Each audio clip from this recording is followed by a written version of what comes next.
त्या letter box मध्ये ही काही पत्र सापडलीत साहिलच्या नावाने आलेली. पत्र आहेत? कोणाची आहेत? काय माहित कोणाची आहेत. नाही म्हणजे मी फोडून नाही बघितलीत. कसं आहे ना, साहिलनी नेहमी आमची पर्सनल स्पेस जपलेली, अगदी नेहमी.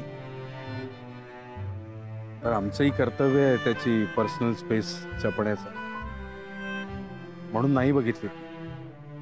तुला खरं सांगू का, साहिल अगदी लहान असल्यापासून कुठल्याही सिच्युएशन मध्ये मी त्याला कधीच रडताना नाही बघितले, कधीच नाही.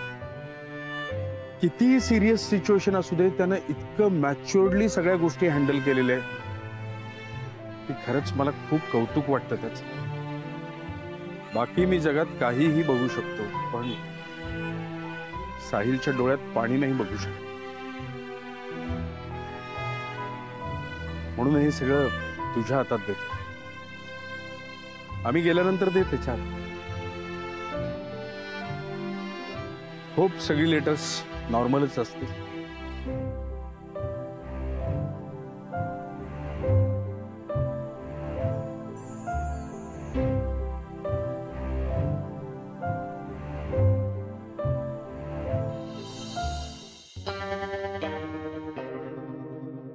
बाबांचं काहीतरी असतं रे उगाच टाइमपास. आजच्या काळात कोण पत्र वगैरे लिहितं, आणि जरी लिहिली तरी मला इमोशनल पत्र कोण लिहिणार आहे. अरे बाबा, इथेच काय उघडतोस? काय जाहीर वाचन करायचंय का? कोणाची पत्र आहेत त्यावर डिपेंडेंट. उघड उघड उघड उघड हा उघड उघड.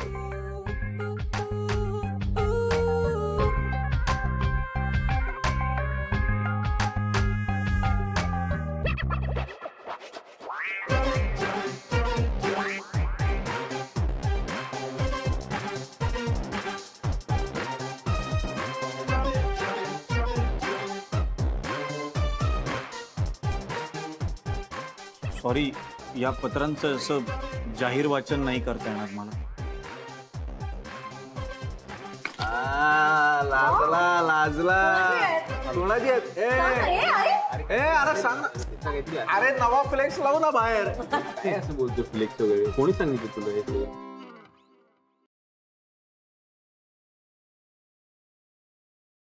6 ऑगस्ट 2010 आपली शेवटची भेट.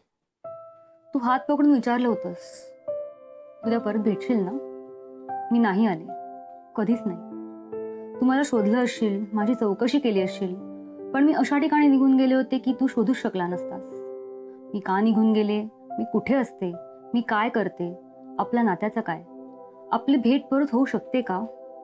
सगळ्यावर एकच उत्तर, लॉजिक नाही, मॅजिक आहे. असं नसणार. काय चल रे, मी सांगतो जाहीर वाचन करत नाहीये म्हणजे त्याच्या मैत्रिणींनी पाठवलेली चावट पत्र असणार. मी लिहून देतो.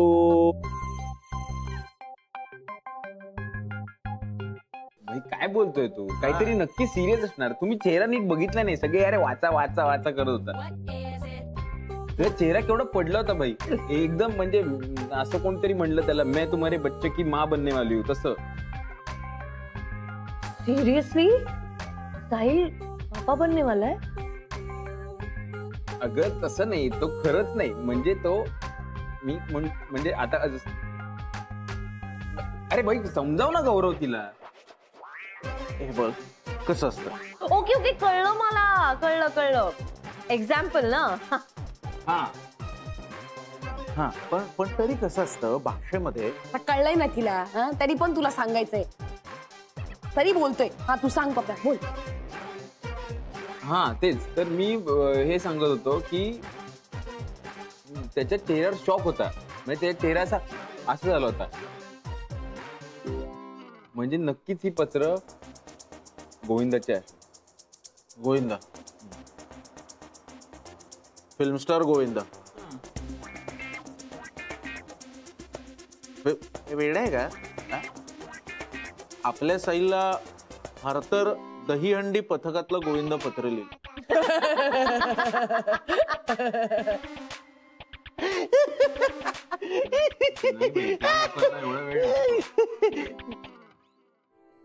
मला तो क्षण कधीच विसरता येणार नाही. पोटात गोळा आला होता. तू विचारावंच असं वाटत होतं. मला हो म्हणायचं होतं. मनातलं सगळं सांगून मोकळं व्हावंसं वाटत होतं. पण काळ्या काचांमागचं सत्य तुझ्यापर्यंत पोचू नये असंही वाटत होतं.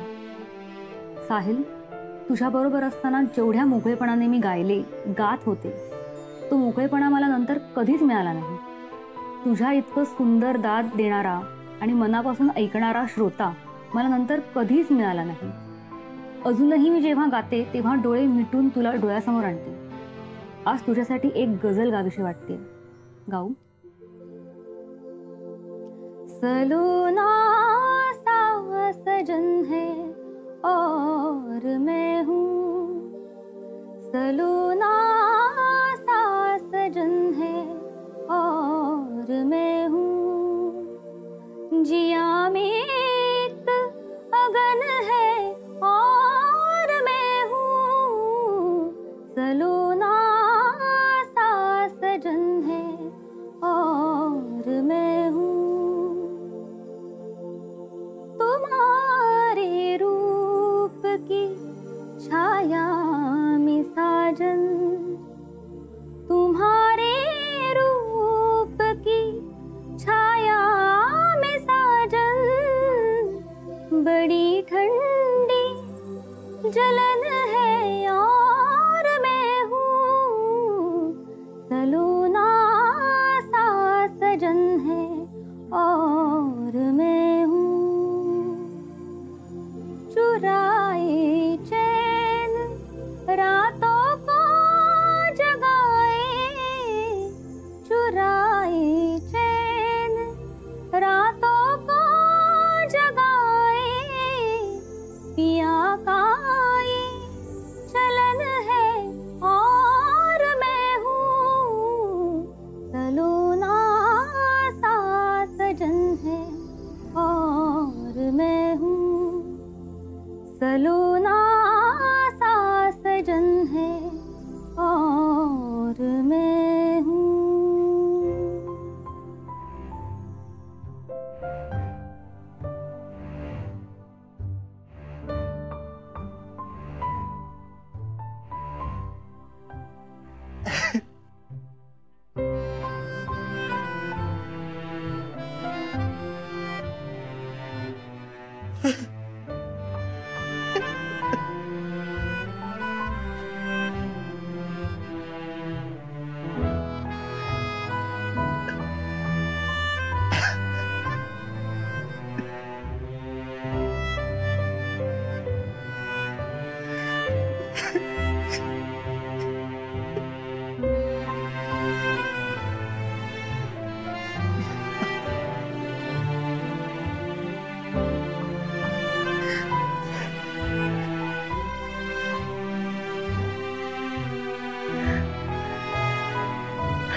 सलोना सा सजन है और मैं हूँ, सलोना सा. ए मुर्गा उडदन काय गाते बेसूर, त्यापेक्षा काय म्हणायचे ते सांग लवकर.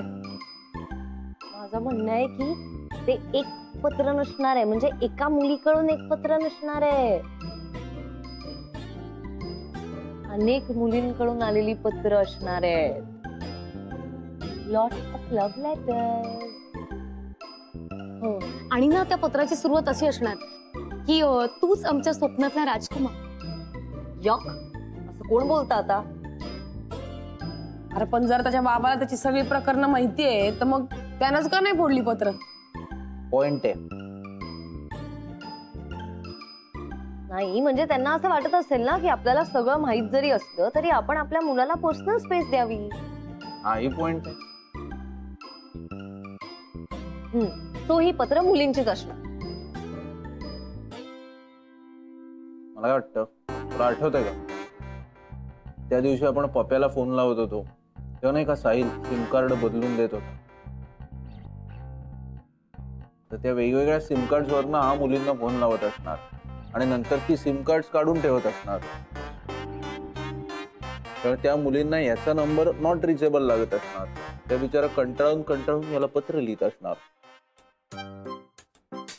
आहे की नाही? थेअरी आहे की नाही? हा,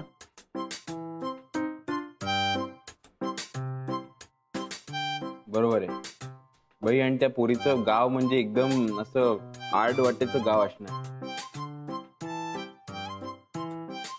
बाई, ते कवठ्या मांकाळचं वगैरे गाव असतं ना, तशा टाईप मधलं. तिथे अजून वीज वगैरे पोचलेली नसणार. 2-4 कौलारू घरं, गवताच्या पेंड्या, एक ओढा आणि लांब कुठेतरी एक पोस्ट ऑफिस. क्लिशे आहे रे, किती क्लिशे आहे. नाही नाही भाई, काही असू दे, पण गाव असंच असणार. कारण नाहीतर त्या मुलीने ईमेल केले असते ना.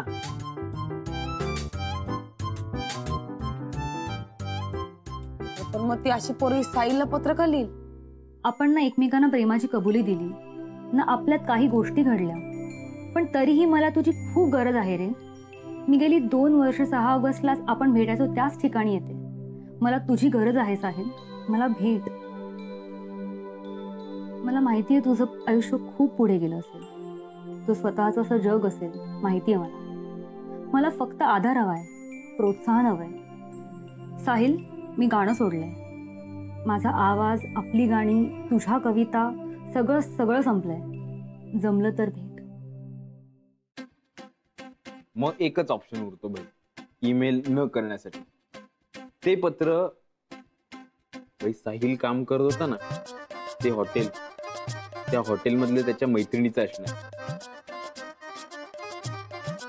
ते हॉटेलवाले मेल चेक करत असणार ना, म्हणून मी पत्र पाठवलं असणार. नाही नाही नाही नाही नाही, तो हॉटेलचा मॅनेजर होता ना, अधिकारी, नक्की त्यानेच पाठवली असणार पत्र. हा, त्याला त्याची चूक कळली असणार, म्हणून सॉरी सॉरी म्हणत असेल. मला काय वाटतंय, आपण उगाच फार विचार करतोय. अरे काहीतरी साधी जॉब लेटर्स वगैरे असतील. मग आज जाऊन का वाचेल? हा, रिजेक्ट झाला असेल म्हणून आपल्या समोर लाज निघायला नको.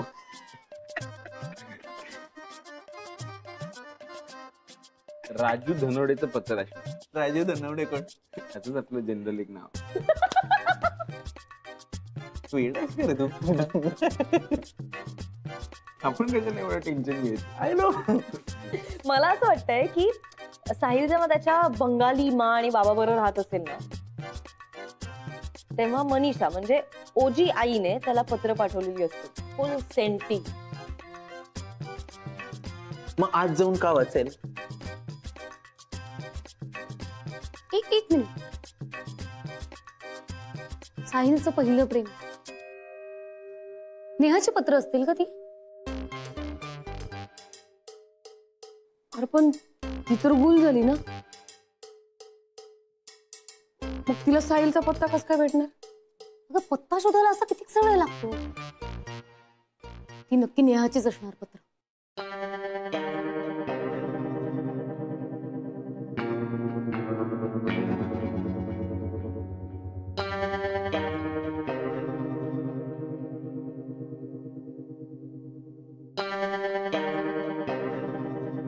बाहेर का गेला? काहीतरी सिरियस मॅटर आहे. तर यावर इथे जास्त चर्चा नको.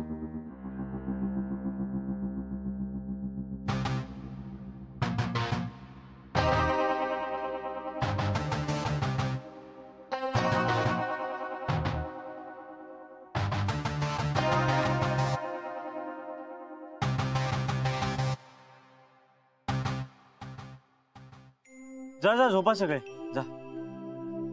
पत्र कोणाची होती? नाही रे, जनरल मित्र वगैरे माझे कॉलेज मधले, असं स्पेशल कोणी नाही. साहिल, काय झालंय? रडलायस तू? काय बोलते? ओके. तुझे डोळे वेगळे दिसतात. मी असा कसा वेगळा वेगळा वेगळा. झालं? तुझे डोळेत ना ते एवढे आहेत, त्यात सगळं दिसतं. आता सांग ती पत्र कोणाची आहेत? शाहीद, काय म्हणजे तू आम्हाला मित्र समजतोस की नाही? हो, ऑब्विसली. मग काय प्रॉब्लेम आहे सांगायला? काय प्रॉब्लेम आहे शेअर करायला? भीती वाटते. कुठलीही आठवण जोपर्यंत आपल्या मनात असते ना, तोपर्यंत ती आठवण असते. जेव्हा आपण ती कोणाबरोबर शेअर करतो ना, तर त्या आठवणीची गोष्ट होते. आणि गोष्ट म्हणली की सुरुवात, मध्य आणि शेवट आलाच ना. काहीच गरज नाही हे एवढं कॉम्प्लिकेटेड आणि कोड्यात बोलण्याची. सांग. माझी गर्लफ्रेंड होती. फार कमी काळ टिकलं आमचं रिलेशन, फक्त 3च महिने. कोणालाच काही माहिती नव्हतं आमच्याबद्दल, कारण कोणाला काही सांगायच्या आतच ते संपलं. सो काय सांगणार ना कोणाला. आठवण म्हणून तिचा एक फोटो मी माझ्या वॉलेटमध्ये जपून ठेवला होता. तिच्या नंतरची जी माझी गर्लफ्रेंड होती ना, तिला एकदा माझ्या वॉलेटमध्ये तिचा फोटो सापडला. मी मला विचारलं कोण आहे ही मुलगी. मग अर्थातच मला सांगावं लागलं. शेअर केलं ना मी तिच्या बरोबर. त्या क्षणी त्या आठवणीची गोष्ट झाली. मग काय, मग दुसऱ्या कोणाला सापडू नये म्हणून मी तिचा फोटो माझ्या बॅगेत ठेवला. एके दिवशी माझी आई माझी बॅग आवरत होती, तिला तो फोटो सापडला. मग आईने विचारलं कोण आहे ही मुलगी. मग तिला सांगावं लागलं. मग पुन्हा एकदा आठवणीची गोष्ट झाली. बॅगेत फोटो सापडला म्हणून मी तो कपाटात लपवून ठेवला, कोणाला सापडू नये म्हणून. मग दिवाळीच्या आधी आमच्या घराची साफसफाई चालली होती, तेव्हा माझ्या वडिलांना तो फोटो माझ्या कपाटात सापडला. परत त्यांनी विचारलं कोण आहे ही मुलगी. मग त्यांना सांगावं लागलं. परत एकदा आठवणीची गोष्ट झाली. पण मी तो फोटो फाडला वगैरे नाही किंवा फेकूनही दिला नाही. एखादी आठवण कशी आपण मनातल्या वेगवेगळ्या कप्प्यांमध्ये जपून ठेवत असतो ना, तसा मी तो फोटो वेगवेगळ्या ठिकाणी लपवून ठेवत होतो, आठवण जपून राहावी म्हणून. मग मी आमच्या घराच्या बागेत गेलो. तिकडे झाडा शेजारी माती सगळी खणून काढली. एका कंपास पेटीत तो फोटो ठेवला आणि ती कंपास पेटी तिथे पुरून टाकली. मी तो फोटो कधीच तिकडून बाहेर काढायचा प्रयत्न केला नाही. जेव्हा जेव्हा मी तिथून ये जा करायचो तेव्हा तेव्हा माझं लक्ष जायचं तिथे. त्या झाडाकडे बघायचो मी, तेव्हा असं वाटायचं की इथेच या झाडा शेजारी माझी एक आठवण जपून ठेवली. काही वर्षांनी हिमालयात ट्रेकला गेलो होतो. तिथे अचानक ती माझी गर्लफ्रेंड माझ्या समोर आली. नुसती ती नाही तर तिची अख्खी आठवणच माझ्या समोर आली होती ना. खरेच ना, काय बोलावं, कसं वागावं तिच्याशी. मग परत आल्यानंतर असं ठरलं की आपण पुन्हा एकदा भेटूया. तिला त्या झाडाखाली भेटायला बोलवलं. वाटलं की मस्त सरप्राईज देईन तिला. मी त्या झाडाखाली भेटलो. मग मी तिथे खणायला सुरुवात केली. माझ्या हाताला ती कंपास पेटी लागली. छातीत धडधडायला लागली. कंपास पेटी उघडली तर आतमध्ये तो फोटो एकदम खराब झाला होता. ते माती, चिखल, पाणी सगळं त्या कंपास पेटीत जाऊन त्या फोटोची फार वाट लागली होती. प्रिंटच नव्हती त्याच्यावर, फक्त असा एक पांढरा शुभ्र कागद होता. ती आठवण राहिली नव्हती ना. त्या आठवणीची गोष्ट झाली होती. गोष्ट म्हणली की सुरुवात, मध्य, शेवट सगळं आलंच ना. आणि या गोष्टीचा शेवट म्हणजे ती परत भेटणं.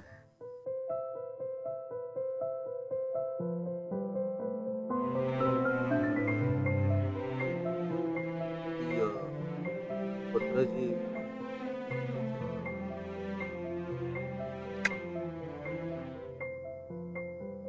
मग मग कोणाची? नेहाची.